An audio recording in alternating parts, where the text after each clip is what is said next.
अब एक नियम बड़ा विचित्र है हमारा शंकर पर जल चढ़ाने का।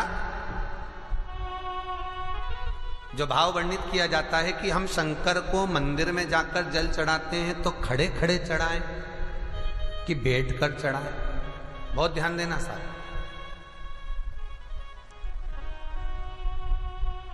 शंकर में मंदिर में जाकर हम भगवान शंकर को जल चढ़ाएं तो खड़े होकर चढ़ाएं कि बैठकर चढ़ाएं।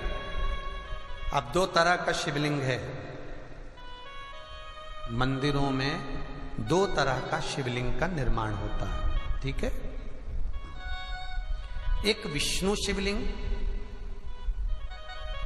एक शक्ति पार्वती शिवलिंग। बहुत ध्यान से सुनना। दो तरह का शिवलिंग मंदिरों में होता है, दो तरह का शिवलिंग मंदिरों में होता है, समझ लेना बहुत अच्छी तरह से। एक शिवलिंग वो होता है जो जमीन पर डायरेक्ट जलाधारी रहती है, शिवलिंग रहता है, ऐसी जलाधारी पूरी की पूरी, और शिवलिंग जमीन पर रखा रहता है, भूमि पर रखा रहता है, डायरेक्ट जमीन पर। आप जल ले जाकर चढ़ाए, निकल गया रास्ते से। एक शिवलिंग जो जमीन पर डायरेक्ट शंकर भगवान की जलाधारी और शिवलिंग रखा रहता है वो शक्ति शिवलिंग कहलाता है। माता पार्वती का हस्त कमल उस शिवलिंग के सम्मुख में। और दूसरा शिवलिंग एक डमरू जैसा होता है। अब वो हम उसको कैसे वर्णन, एक डमरू शिवलिंग होता है, ऐसा उसका स्टैंड होता है, ऐसा स्टैंड होता है, नीचे शिवलिंग रखने की जगह होती, फिर ऐसा होता है, फिर उसके ऊपर इस तरह शिवलिंग रखा होता है। एक दर्शन करें आप लोगों ने। अब फिर इसके ऊपर शंकर भगवान का शिवलिंग रखा होता है, ठीक है। इस तरह का जो शिवलिंग होता है, एक डायरेक्ट नीचे रखा हुआ शिवलिंग और एक भगवान जो नीचे डमरू जैसी आकृति होती है, इस पे जो डमरू जैसा जो भाग बना होता है ये भगवान विष्णु का हस्तकमल है, और ऊपर का जो भाग है वो भगवान ब्रह्मा का हस्तकमल है। इसको विष्णु शिवलिंग कहते हैं।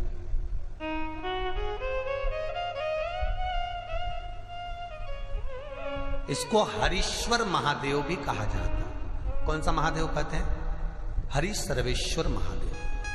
हरीश्वर महादेव भी कहते हैं, हरि सर्वेश्वर भी कहते हैं। तो डमरू जैसा जो शिवलिंग का निर्माण हुआ है मंदिर में, अगर शिवलिंग ऊंचा है, शिवलिंग थोड़ी सी हाइट पर है, ऊंचाई पर है, और डमरू जैसा भाग फिर उसके ऊपर जलाधारी के बाद शिवलिंग निर्माण किया गया है, तो वो विष्णु शिवलिंग कहलाएगा, वो हरीश्वर शिवलिंग कहलाएगा, वो हरिवंश शिवलिंग कहलाएगा, हरीश्वर कहलाएगा। और जो डायरेक्ट सीधे जो रखा हुआ है, 12 ज्योतिर्लिंग के अगर आप दर्शन करेंगे तो कहीं पर भी आपको विष्णु शिवलिंग नहीं मिलेगा, केवल एक नागेश्वर को छोड़कर। कहां पर छोड़कर? जम के बोलिए। केवल एक नागेश्वर। नागेश्वर को छोड़कर बाकी के जितने 12 ज्योतिर्लिंग में शिवलिंग के दर्शन करोगे सब शक्ति शिवलिंग मिलेंगे, सब जमीन पर। आप जितने भी देखेंगे, काशी का देखेंगे, महाकालेश्वर देखेंगे, तो डायरेक्ट जमीन पर जलाधारी बनी है महाकाल बाबा की, डायरेक्ट जमीन पर बनी है, कोई ऊंचाई नहीं है, डायरेक्ट जमीन पर फिर शिवलिंग है। ओमकारेश्वर देख लीजिए, ममलेश्वर देख लीजिए, आप चाहें तो विश्वनाथ देख लीजिए, डायरेक्ट जमीन पर। सोमनाथ देख लीजिए, डायरेक्ट जमीन पर। केदारेश्वर देख लीजिए, डायरेक्ट जमीन पर। भीमाशंकर, वैद्यनाथ, डायरेक्ट। आप वैद्यनाथ जी के लाइव प्रसारण कभी चालू कर देखना, डायरेक्ट जमीन पर, डायरेक्ट। तो जितने भी शिवलिंग हैं सारे के सारे शक्ति शिवलिंग हैं। जो डमरू के भाग पर रखा हुआ है वो हरीश्वर शिवलिंग, विष्णु के हस्तकमल पर जो रखा है, तो शास्त्र कहता है आप शक्ति शिवलिंग का जब जब अभिषेक करें, बहुत ध्यान रखना अपनी जिंदगी में इस प्रसंग को, जो शक्ति शिवलिंग हो उस पर जब भी जल चढ़ाना तो बैठकर चढ़ाना, बैठकर चढ़ाना। शक्ति शिवलिंग पर जब भी जल चढ़े, भले शिवलिंग कितना भी ऊंचा हो, कितना भी ऊंचा हो, तो संघी से चढ़ा दो, पर जल बैठ कर चढ़ाइए।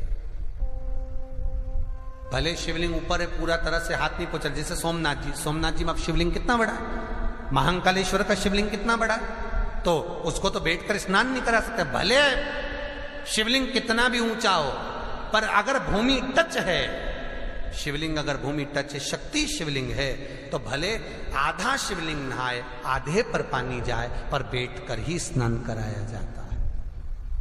और महाराज यदि हरीश्वर शिवलिंग है, अर्थात भगवान विष्णु के हस्त कमल पर, ब्रह्मा के हस्त कमल पर यदि शिवलिंग है, तो वो शिवलिंग का जब भी स्नान कराएंगे, अभिषेक कराएंगे, पूजन कराएंगे, तो खड़े होकर ही करना है। और खड़े होने का भी तरीका होता है, दोनों चरण बराबर में रखकर कभी भी शंकर भगवान के शिवलिंग का स्नान नहीं कराया जाता। महाराज दोनों चरण बराबर रखकर, अगर हरीश्वर शिवलिंग है, किसी मंदिर में शंकर को जल चढ़ाने के लिए आप गए हो और शंकर को जल चढ़ा रहे हो, तो हरीश्वर अगर शिवलिंग है तो दोनों पांव बराबर रखकर नहीं, एक सीधा चरण थोड़ा सा आगे रखिए और उल्टा चरण थोड़ा सा पीछे रखकर भगवान शंकर का जलाभिषेक करने पर लक्ष्मी जैसे अपने चरण रहते हैं, भगवान शंकर उसी तरह से लक्ष्मी को दौड़ाते हुए अपने घर में प्रवेश कराते हैं। लक्ष्मी भागती हुई, अगर जो पुष्टि मार्ग से जुड़े होंगे, जो भगवान ठाकुर जी की सेवा करते हैं, पुष्टि मार्ग से जुड़े हों, श्रीमद वल्लभाचार्य जी से, वल्लभ कुल बालकों से जिनका ब्रह्म संबंध हुआ है, ऐसे अगर जीव हैं, वैष्णव जीव हैं, तो वो दर्शन करते होंगे ठाकुर जी, यमुना जी और महाप्रभु जी का। तो कैसा दर्शन करेंगे? श्रीनाथ जी का दर्शन करेंगे तो दोनों पांव श्री जी बाबा के, मेरे ठाकुर जी के बराबर पर है, नाथ द्वारा वाले श्री जी बाबा के, गोवर्धन नाथ जी के दोनों पांव चरण बराबर।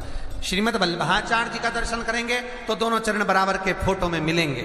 पर यमुना जी का अगर आप दर्शन करेंगे, पटरानी यमुना जी का जब दर्शन करेंगे, तो यमुना जी का चित्र का दर्शन करेंगे, तो यमुना हमेशा एक पांव यमुना जी का आगे मिलता है। क्यों? जो वैष्णव ठाकुर का दर्शन करे, श्रीमद वल्लभाचार्य जी के अनुसार भगवत चर्चा करे, उसके यहाँ यमुना भक्ति निरंतर प्रवेश करती जाए, इसलिए भागता हुआ चरण दौड़ता।